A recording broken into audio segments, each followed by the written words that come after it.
All of us reach a point in time where we are depleted and need to somehow find a way to reignite the fire within. But how do we spark that flame? Welcome to Reignite Resilience, where we will venture into the heart of the human spirit. We'll discuss the art of reigniting our passion and strategies to stoke our enthusiasm. And now, here are your hosts, Natalie Davis and Pamela Cass.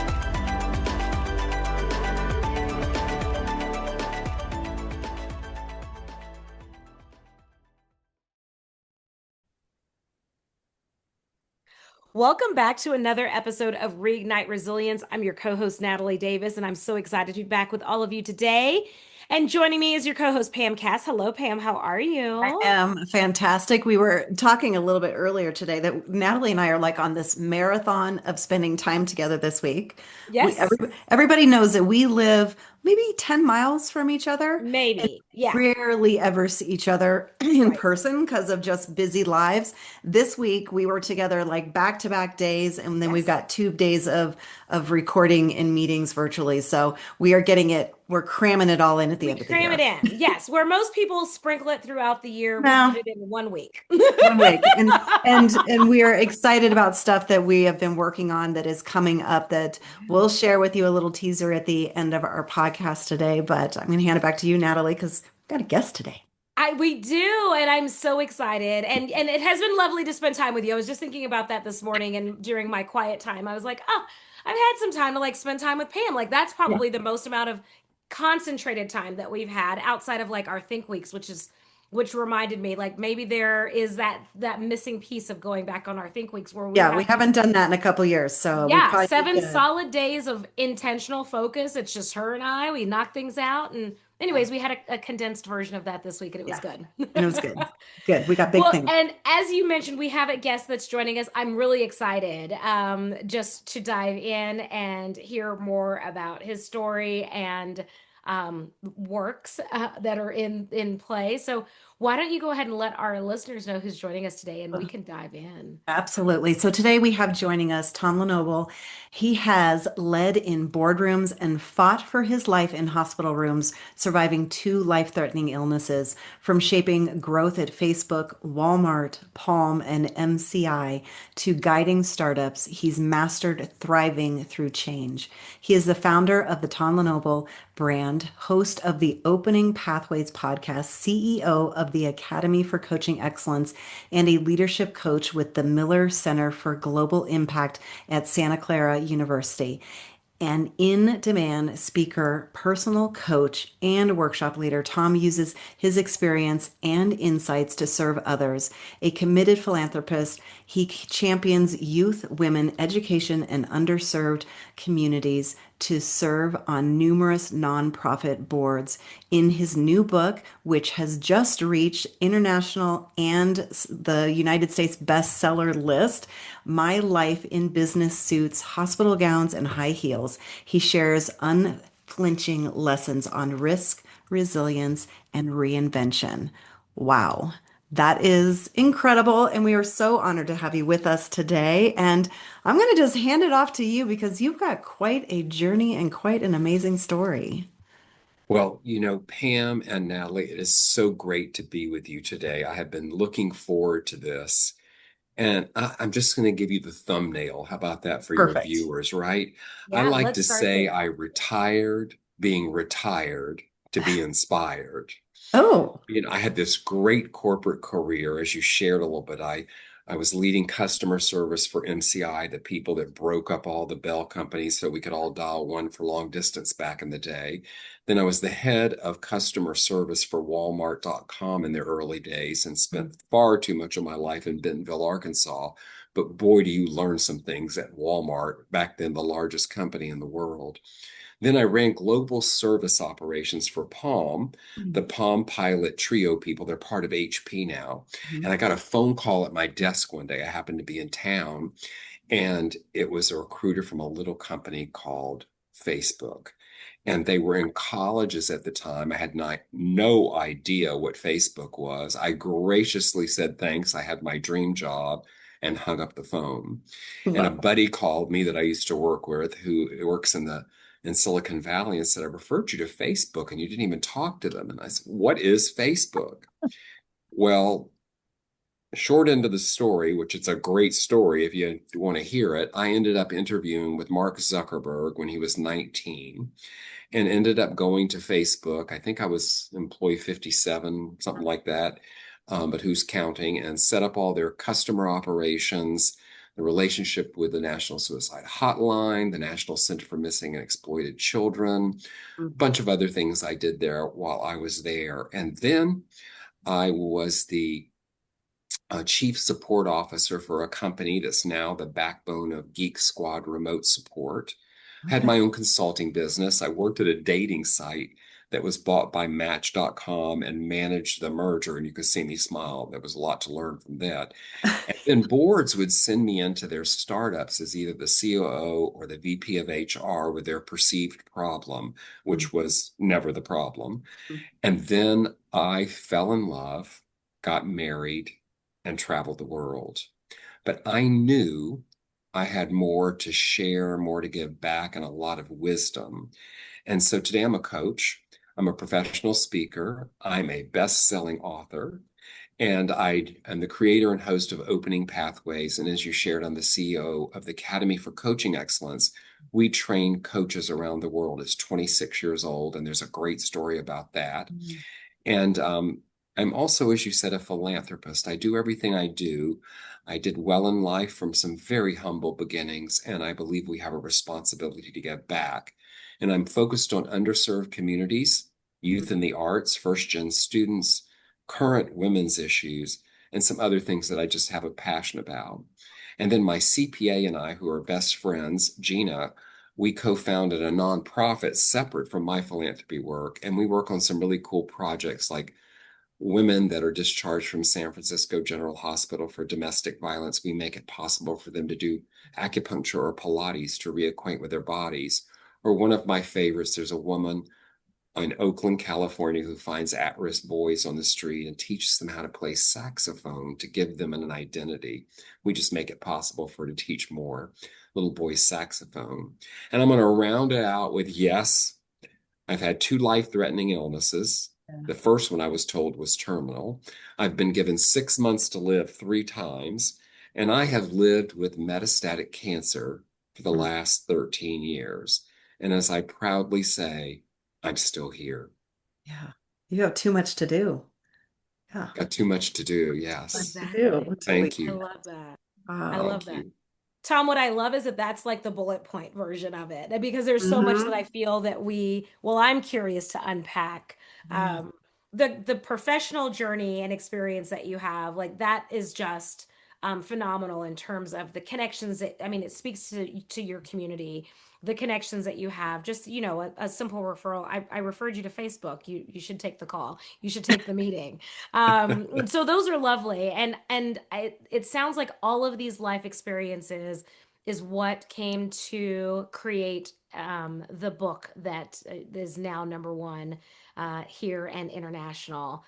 Talk to us a little bit about that journey and experience of writing this book and what we can find from Well, cover to cover. the book is titled My Life in Business Suits, Hospital Gowns, and High Heels. Yes. In control, being controlled, and out of control. Okay. And I wrote it like 16 years ago, and I'm going to share with you, it was so cathartic. I put it in a closet and forgot about it. And a few years ago, I decided that I either needed to trash it because it really needed to be edited, or I needed to run with it. And I made a decision to run with it. And I want you to know that every possible door that could have opened for me opened. And the book is a memoir that crosses over into self-help. And it's fairly simple. It's letting my readers know that who you are today is the sum parts of who you've been throughout your life. Whether those parts you're ashamed of, they're private, or maybe you just think somebody will never understand it.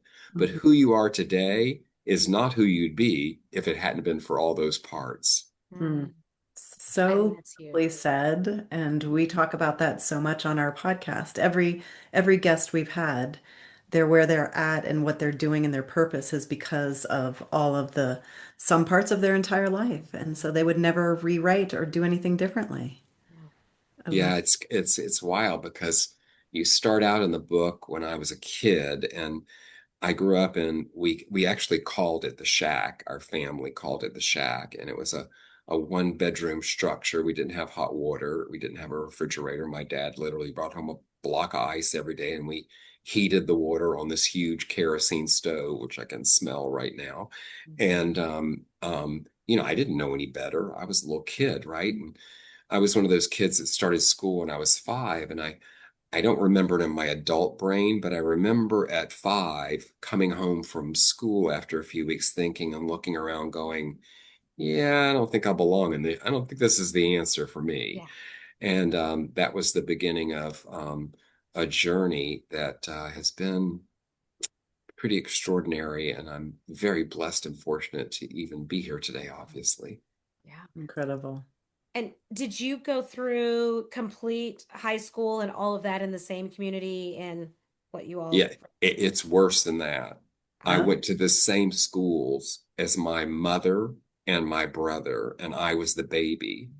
Wow. So everywhere I went, all I ever heard was, if you would just apply yourself like your brother, Mm-hmm. and then my mother worked in the school once I hit about, I think it was 6th or 7th grade. Mhm. So, but my favorite story about that is one of my teachers went to her one day and said, I need help with him. And she looked at the teacher and said, hey, look, I have him at home. He's yours while he's here. I wash my hands of this. Yeah. I My give you brother, permission to figure it out. You figure it yeah, my out. brother was this quiet, shy guy. He was on the honor roll, and then I came along and it could not have been more different. Oh Yeah. my gosh. I love Wow. that. Wow.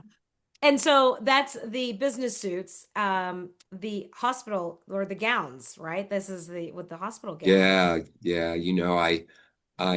My brother died of AIDS in 1985 when it was very early on in San Francisco General. There's actually a chapter in the book about that experience where I got a phone call and he told me he wasn't feeling well, and the doctor told him he had bronchitis. And from knowing what was going on in San Francisco at the time, my heart kind of sunk, right? And just a few days later, his best friend called and said he was in the hospital and I should come there. And so I did. I didn't have any money, but I borrowed some money and found my way there and Mm-hmm. came upon what I knew was not a good situation and would not have a good outcome. And it was extraordinary to be there on Ward 5A Mm-hmm. 86, Ward 86 5A at the time because it reminded me sort of the scene in Gone with the Wind after the war when everything Mm-hmm. was like, just desolate. Yet Yeah. there were these beacons of hope. There was this woman named Rita Rocket that was passing out brownies and running around and just amazing people that were working there, supporting people that there was really nothing to do for them. And Mm-hmm. I made the hardest phone call in my life to my parents to tell them, your Yeah. son's gay. They had no idea.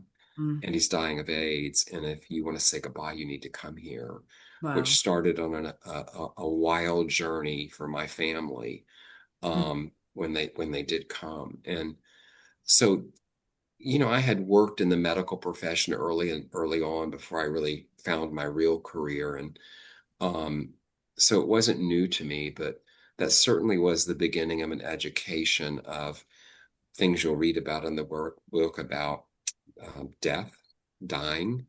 I was blessed and fortunate to be the death doula, if you will, for both my brother, my mother, and my father. And how fortunate is that, right? It sounds crazy, but it really was quite extraordinary. Mm. And then it came to me, and it was only, 4 years later that I realized I was sick as well. And Mm. I was working at MCI at the time on this amazing fast track, probably with even what I told you, one of the best companies I've ever worked for, without a doubt. And Mhm. and the doctor, that was my first time, said to me, I went back to work, and he finally said to me a few weeks later, you can either die at your desk or you can do something you enjoy because you might be here for 6 months. And um, so I made the decision to to go on disability. It was really, really hard, right? It was kind of one of those things that I was leaving something I had worked really, really hard for. And but I did, and as I have done a number of times, turned that into something meaningful. And I was part of 6 guys that opened the DC Buyers Club in Washington, D.C., think Dallas Buyers Club. Yeah. And that we saw Matthew McConaughey in, very similar. It was called the Hope Foundation, which I named Healing Options and Positive Energies. And back then there was nothing, right? So in the front room, we would have material to read. Sometimes it was just a hug or a touch when nobody else would touch you. But once we got to know you, we invited you to the back room where we had either smuggled in or found alternative treatments that we didn't know what we were doing. We were injecting bovine thigh enemas and doing bitter melon enemas and coffee enemas, whatever it could, because it was survival and there was nothing. And so it was an extraordinary time. And I was pretty sick during all of it and decided that I was going to move to San Francisco because if there was a chance, that was where it was going to happen of anything that might help me. And arrived in San Francisco, couldn't find a doctor. I was on the waiting list for 3 doctors and finally got a call and went in to meet this extraordinary woman who is just a dear friend today, who threw me in the hospital. I was there for 2 weeks. I was very, very ill, and put me back together. And you learn from these experiences, and then I turned that into running clinical trials in her office and being the executive director of a nonprofit that focused on children with AIDS. We wrote the first nutritional standards for children with AIDS. And I think that's sort of a pattern. And as I share more with you, I'll tell you about where this falls for me. Yeah. I have something I call terrible gifts. Mm-hmm. Terrible gifts. We all have terrible things that happen in our lives. We lose a relationship. We lose somebody we love. We lose a pet. We lose a job. Whatever it may be, it's not something we would want to have happen. It's a terrible experience.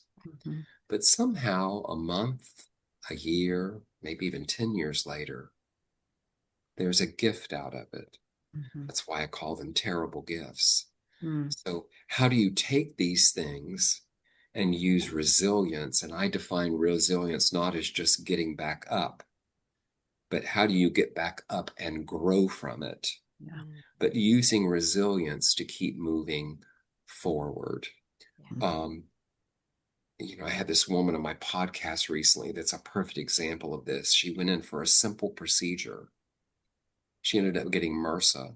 Her leg was cut off. Wow. This woman was like Olympic level sports person. What is she going to do with her life? She couldn't find a cane or a walking stick she liked. So she made one out of acrylic in her oven at home. She fashioned the handle around a wine bottle.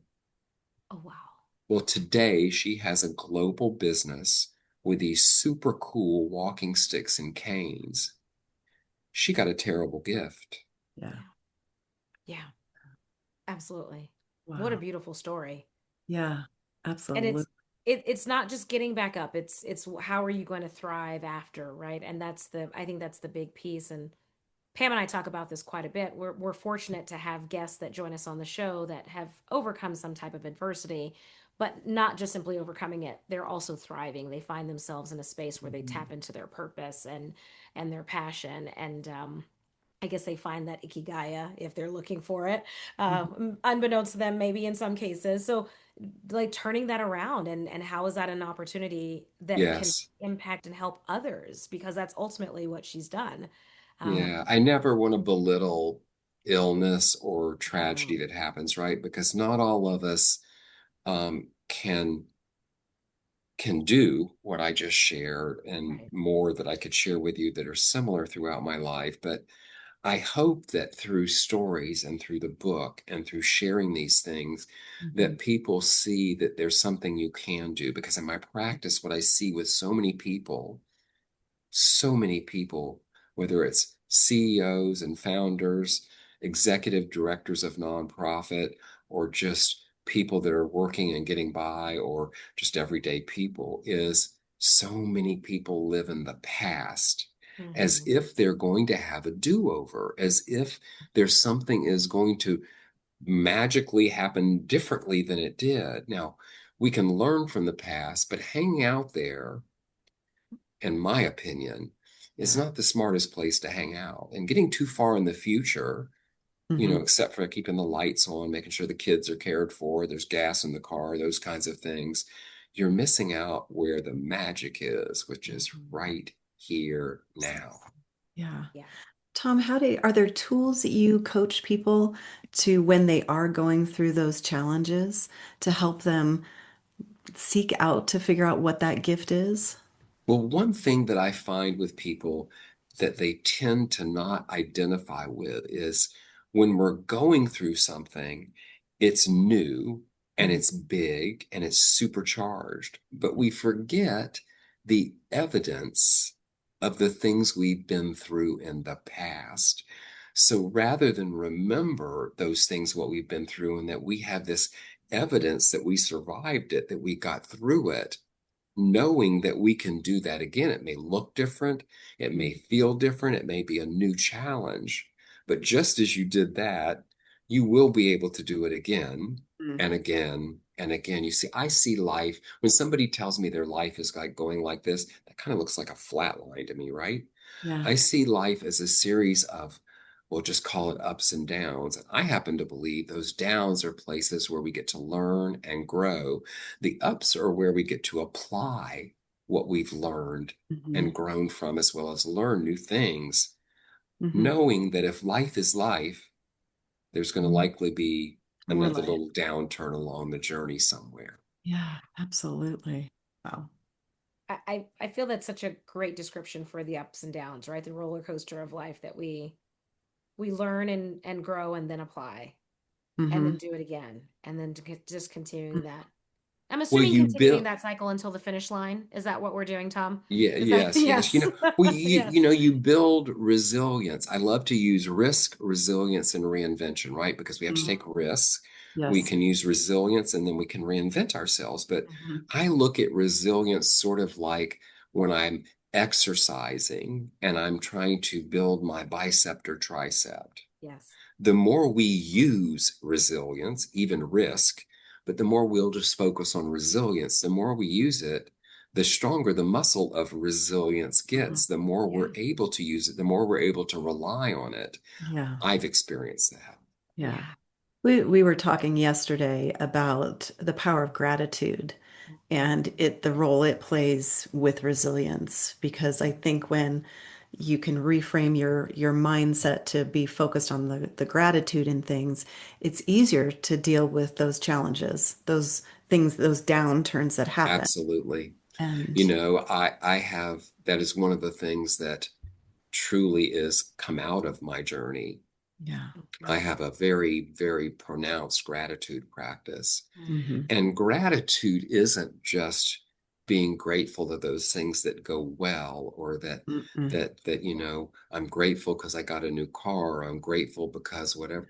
Gratitude is being able to be in the space of being grateful when things don't go your way. Hmm. I love to say to people, we got up today.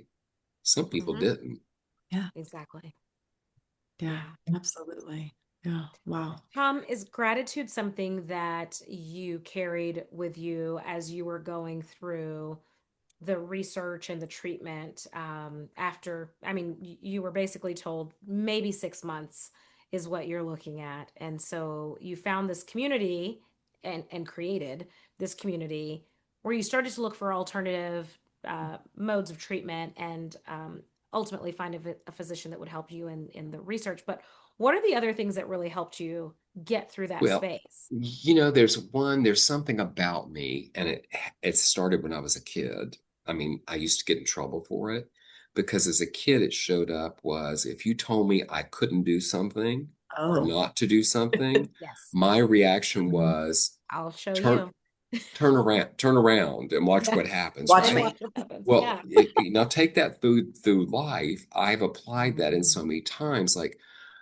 I've had doctors that have told me, you know, we can't do anything. And I'm sort of like, all right, watch this. So Watch I me do. remember I think it was the end of 99, I had 9 T cells. If you know anything about immune problems, 9 T cells, you're supposed to have, 400, 600 of those little babies. And I had 9. Wow. And I had assigned them to people to take care of them. I named them and said, okay, you take care of Fred, you take care of Susie. And Ah. I remember going to the doctor and them telling me, this is as good as it gets. Mm. And I remember thinking to myself, I have a great disability check. I've got a nice little apartment. I've got this nice little cushy life, but Mm. is this really as good as it gets? Yeah. And so I had one of those moments of, all right, everybody, watch this. So I made this decision on my own to Mm. go back to work. Mm. Now, the doctors are telling me, you can't do this, you're going to kill yourself. The disability company came to me and said, you can't do this, we're going to give you an extra year to fall back on. Mm. So, in case you can't, you've got to fall back. And then I decided in the middle of the .com craze to go get a position in a .com startup. Now, Mm. here's the thing to know. While I was sick on disability, I missed the whole internet revolution. Mhm. Yeah. I like kind of knew how to do the basics on email. And Right. I took a position as Start. the director of customer service and satisfaction at an Oh. internet startup. Well, Oh, it wow. was kind of one of those things. I remember I got this call. I was on Union Square in San Francisco, and they called to offer me the job. And I felt like I was like levitating a little bit. And I said yes. I Mhm. hung up the phone, and I was like, okay, now what? And then my first thought was, I have nothing to wear. And there was this men's store in front of me, so I went and bought 3 suits, right? Because it was like, Yeah. I got to have something to wear. And then Yes. I started thinking about, okay, now what's going to happen here? And I thought, okay, I'm pretty bright. I'll figure that this will be okay. And Yeah. none of these people know that I was sick. Any other career Yeah. you've heard about, nobody knew I was sick with anything the whole time. So there's some people, if they read this book, are going to go, what? What? But I went, and here's the best part about this story is my health soared. So when I was told, don't do this, it will kill you. And I, on my own, this is the key here, where we draw up, we pull out of ourselves possibility. I all of a sudden had 200 T cells. Now, 200 T cells is a huge thing because below 200, you can get all these horrible opportunist infections. You have to take all this medication to prophylaxis medication to stop it. Well, you hit 200, all Yeah. that stuff is Huge. relieved a bit. And so, it was amazing. Um, and so I think that's just part of who I am. I can remember one time with cancer, which that's a whole nother story we can get into, but I've been radiated so much that I glow in the dark. I mean, I could be your night light, right? You could put me in a corner and I could just glow in the room for you Mhm. all night. But Mhm. they came to me one time and said, you Mm. know, cancer's back. It's in 5 places. We can't use radiation because we'll fry you, and there's really nothing we can do for you. And I chuckled. Now, if you want to freak some doctors out when they're telling you that you're not going to make it, you get like some not too long to live because they can't do anything for you, and you kind of chuckled. And I Mhm. chuckled because I knew something that I could do. Yeah. I'd already made peace with dying. I didn't have to do that anymore. That was Yeah. Mhm. that was like easy stuff, right? That's under the bridge now. And so I remember leaving there and thinking the same kind of thing I did as a kid, maybe as an adult, but watch this. Yeah. So I sought out a doctor. I'd learned as much as I could. I found a doctor at UCLA that would allow me to do immunotherapy before it was really a thing, Mm. along with this other sort of like immunotherapy that was just for people with advanced prostate cancer. So I went there and, you know, he said, sure, I'll let you try it. We don't know if it will do anything, but we'll let you try, but your insurance isn't going to cover it. And so you'll have to pay for it. Mhm. So I wrote them a check for $450,000. Oh gosh. Mm. I went for 18 weeks. Every week I flew from San Francisco to LA, Mm. and I would fly right back after these horrible treatments. They would say you should spend the night in a hotel, not go right back. And I'm like, by the time I could get in LA to a hotel in it, I could be in my bed in San Yeah. Francisco, right? Yeah. And so anyway, it was all over. Who knows? I like to believe just the energy of doing it is enough to make you get better sometimes, Yeah. right? Mhm. Who really knows what the clinical significance was? But one day I called their business office and said, I need you to file this on insurance. I need the explanation of benefit for tax purposes. They said, well, you know, they're not going to pay for it. And I said, I know, I just need the piece of paper. Yeah. Mhm. They filed it. The insurance paid it.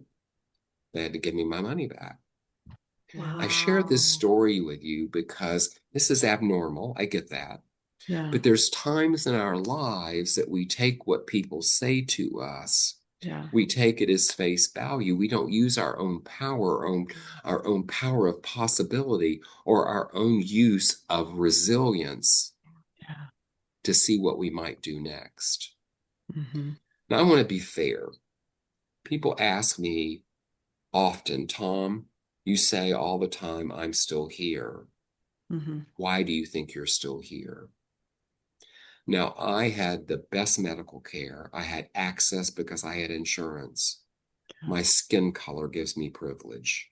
Mm-hmm. But there was one thing through it all that I know to be true.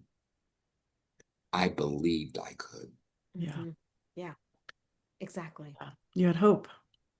I had hope. Yeah. I had gratitude. Mm-hmm. I dug down deep into those things which, you know, it's hard to be grateful when somebody tells you, I have nothing to do for you. Yeah. Well, remember, I had already been given the ticket out a few times already. I've got plenty to be grateful for. Mm-hmm. So what I do when those things happen, because it'll happen again, I'll get the test done, I'll get the scan done, I'll get the call, I'll go back and be a brighter night light after the radiation, right? Yeah. So what I do, and not everybody can do this, I get that, but I share it because of the possibility. Mm-hmm.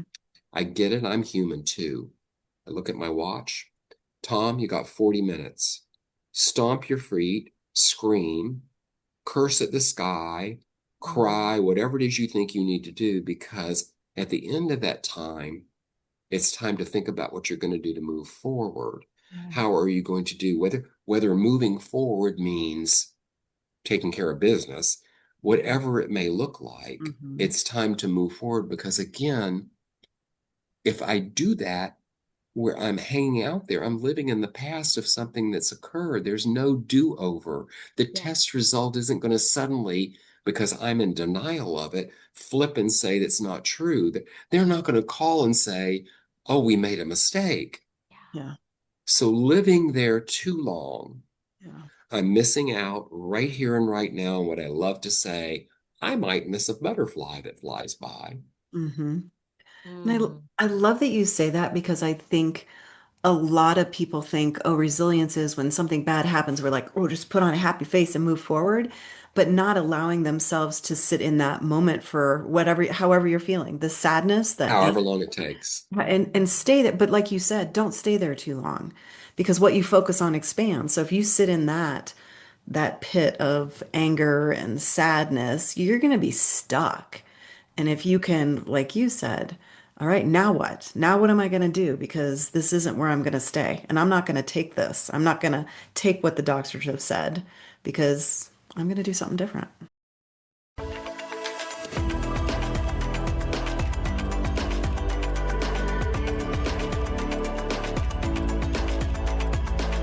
Thank you for joining us today on the Reignite Resilience podcast. We hope you had some aha moments and learned a few new real-life ideas to fuel the flames of passion. Please subscribe on your favorite streaming platform, like or download your favorite episodes, and of course, share with your friends and family. We look forward to seeing you again next time on Reignite Resilience.